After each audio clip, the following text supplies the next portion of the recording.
एक बहुत ही खुशहाल गांव सपनपुर था। वहाँ सभी लोग मिलजुल कर रहते थे। किसी के घर में किसी भी चीज की कमी ना थी। सभी में प्यार था। किसी भी तरह का कलेश ना था। पास के गांव में एक चोर और उसका मित्र रहता था।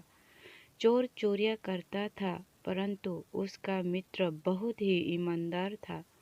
वो जानता था कि उसका मित्र चोर है, पर बेरोजगार होने के कारण वो स्वयं उस पर निर्भर था। इसी वजह से वो किसी के सामने यो राज जाहिर नहीं करता था। उसका जीवन आनंदपूर्वक बीत रहा था। वही चोर एक ईमानदार मित्र के साथ होने के कारण कभी संदेह का पात्र नहीं बना। इसी का लाभ मिलने से वो चोर अपने मित्र को कभी भी बोझ नहीं समझता था। एक दिन उस चोर को सपनपुर गांव के बारे में पता चला, तो वो उस गांव में चोरी करने की योजना बनाने लगा। रात को वो उस गांव में गया और चोरी करके वापस आ गया। चोरी में उसे इतना सामान मिला जितना उसने आज तक देखा भी नहीं था। पर अभी भी उसे लग रहा था कि वो और सामान ला सकता था। इस बारे में उसने अपने मित्र से बात की, पर उसने किसी भी प्रकार की सहायता से साफ इनकार कर दिया। उधर गांव में पहली बार चोरी की घटना होने के कारण यह खबर आग की तरह फैल गई। पर प्यार और सदाचार की भावना होने के कारण सब लोगों ने उस परिवार की सहायता की और उन्हें दिलासा दी।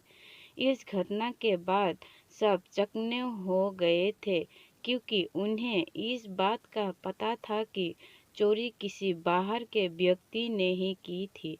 अगली रात फिर चोर चोरी की योजना बनाकर उस गांव में गया और खूब सामान चोरी कर लाया। लेकिन पिछली बार की तरह अब भी उसके मन में यही शक थी कि वो और सामान ला सकता था, परंतु अपनी क्षमता के अनुसार ही ला सका।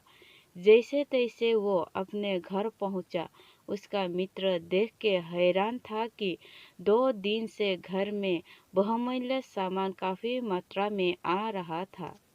यो देख उसका मन बेईमान होने लगा, पर मन दबाकर उसने कुछ कहा नहीं। और सपनपुर में दोबारा चोरी की घटना हो जाने से गांव वाले इस बात पर शर्मिंदगी महसूस कर रहे थे कि वे अपने गांव की सुरक्षा भी नहीं कर सकते। तब उन्होंने गोपनीय ढंग से चोर को पकड़ने की योजना बनाई। अगले दिन चोर ने अपने मित्रों पर साथ चलने का दबाव डाला और चोरी में मिलने वाले चीजों के बंटवारे की बात की, तो उसका ईमान डल गया और उसने जैसे ही संध्या हुई दोनों घर से निकले। उस चोर ने अपने मित्रों को चोरी के कुछ गुण बताए ताकि वो कोई गलती ना करे। जब दोनों सपनपुर पहुंचे तो गांव वाले ने छिपकर उस पर नजर रखना आरंभ कर दिया। थोड़ी दूर जाते ही चोर के इस बात का आभास हो गया कि उसका पीछा किया जा रहा है, पर उसके मित्रों को इस बारे में नहीं पता था। वो तो बहुत डरा हुआ और घबराया हुआ था। एक घर के पास पहुंचकर चोर ने अपने मित्रों को दीवार फाड़ने को कहा।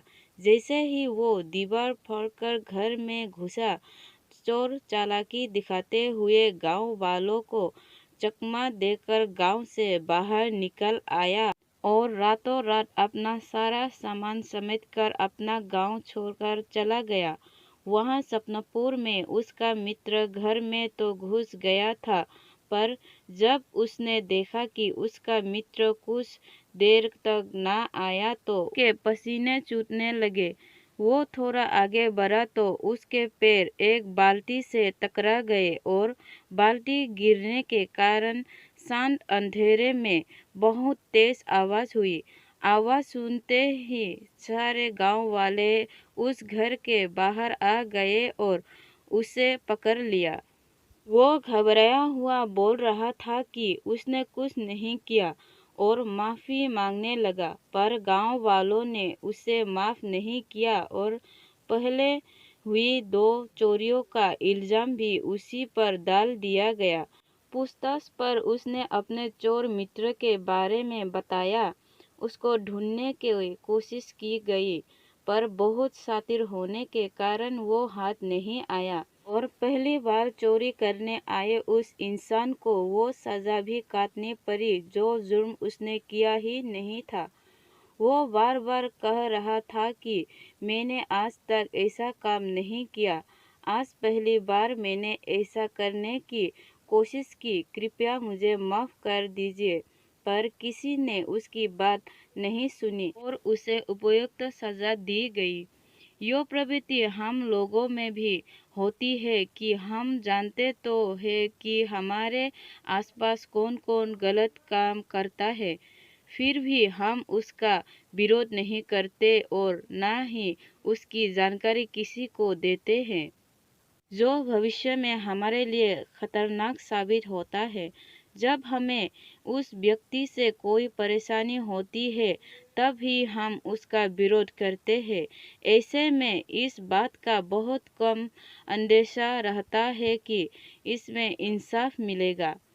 कोई बात तो उसका नतीजा यो होता है कि हमारा मन भी ऐसे गलत कार्य की तरफ आकर्षित होने लगता है और हम लालचवश वो काम करने का प्रयास करते हैं और पकड़े जाने पर क्षमा योजना करते हैं।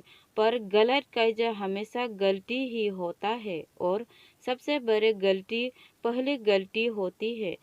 पहली गलती के बाद ही इंसान गलतियां करने का आदी बनता है।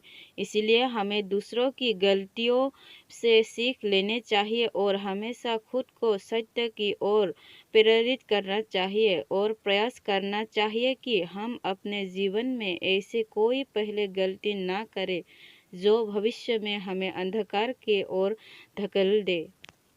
दोस्तों, इस कहानी पे आप लोग का राय क्या है, प्लीज़ कमेंट करके बताइए और कहानी अच्छे लगे तो लाइक कमेंट शेयर और चैनल को सब्सक्राइब करना ना भूलें। Thanks for watching.